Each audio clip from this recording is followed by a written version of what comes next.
Tonight has already been a wonderful night, and I'm thankful that you're here today and tonight having our midweek Bible study. And I was having a conversation the other day, and I was reminded of something that happened around camp time, and it just, I guess, sparked an idea for a devotional. And so it was, some of you knew I had to kind of go back and forth from camp a couple times with some sickness, and even one time was a bee sting in the same day going back to camp.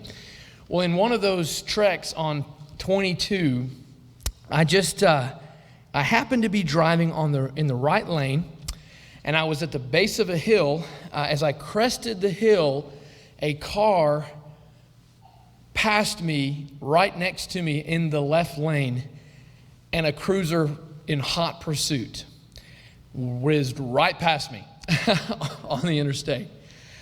And I said, I'm glad I was in the right lane. It was a crazy experience. It was one that it just kind of hit me. Glad it didn't hit me, but it caused me to think the whole time. You know, my heart did not stop until I got to Trustful. But I thought, why was that happening? Why was there a police car, in hot pursuit? Well, I believe that he was chasing this car because they were on the wrong side of the road of a divided highway. And it was an individual that was in the car, and they were think about it, they're thinking they're in the right lane. And I believe they thought they were on a 2-lane road, single road. And they thought they were on the right side of the road. The only reason that would be taking place. She may have felt that she was right. You know, Jesus speaks of another highway. In Matthew 7 and verse 13, he says, "Enter by the narrow gate, for the gate is wide, and the way is easy that leads to destruction, and those who enter by it are many." I wonder why that way is easy. It could be very similar to, it feels right. You don't know you're going the wrong way until certain indicators show. You know, if you can't see that the speed limit sign, because it's backwards, that's an indicator that you're going the wrong way. If there are blue lights behind you, that is an indicator something is not right. There are indicators of whether we're going the right way or the wrong way.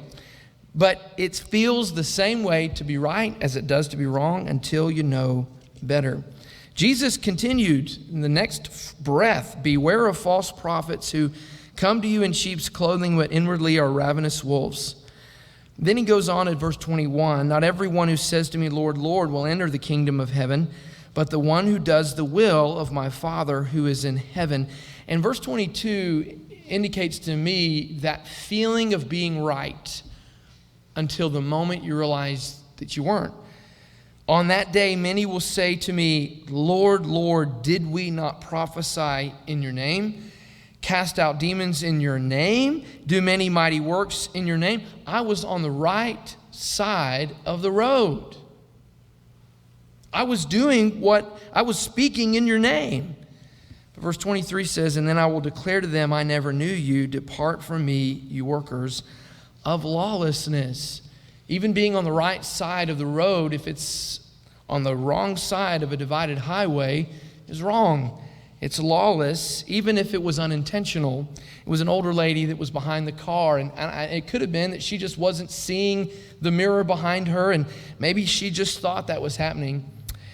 There's a part of this situation I did not share. See, at the bottom of the hill, it was in a turn, and so I just happened to see the grassy knoll in front of me and the other side of the highway. And I see a guy in a truck with his window down, and he is practically out the window, and he is just going like this to me, looking right at my eyes. "Do this." He says, "Get over." He said, and I thought that was really odd that this had happened. I thought, what is this guy doing? As I turned and went in the right lane. The moment I did, she flew past, the police officer flew past as I crested the hill. That man stopped me from a definite head-on collision. And I could have been, I could have been like, look at this guy flailing out his window. What a lunatic. Keep your eyes on your own road, buddy. I'm well within my right to be driving where I am, thank you. I could have thought that very thing. I'm on the left side of the road. I'm going the right way on this 2-lane highway. But are we willing to be Jesus? Warning of the wrong way, warning of the false teacher, warning those who feel like they are doing right before they go over that hill. I'm thankful for that man who looked really silly, flailing out his window. But you could tell something wasn't right. And I got the message. And tonight I'm striving to be Jesus, to bring the message. And I want to encourage you to be Jesus, to bring the message to someone else. What if someone in your life is going down the wrong way on a divided highway? Well, it's kind of awkward. I really don't have the right to tell them. I need to just keep my eyes on the road. How many times have we had an opportunity to tell someone, I'm sure that gentleman never thought a moment of not indicating to me that was happening. I'm sure, in fact, I'm sure he changed his direction in order to completely follow the police officer on the other side, because he pulled ahead to try to tell the people to turn and get over. He never thought twice to indicate to all of us to get over. I'm so thankful for that individual. But I'm thankful Jesus was willing to come to this earth to be that man for us. But he was willing to take on the collision to save us from eternal destruction. And we have the opportunity, we have the responsibility to strive to reach others that are going down the broad way, not the narrow road.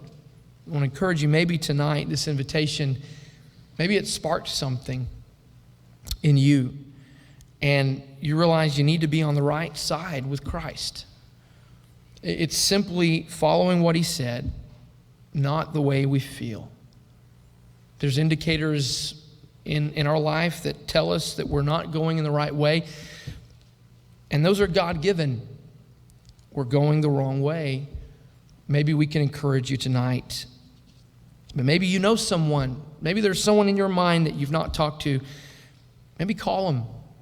Pray for them first. But maybe that you've already been doing. Tell them you've been praying. Reach out to them. Strive to help them. Be that person. If we can help you in any way tonight, please respond now while together we stand and while we sing.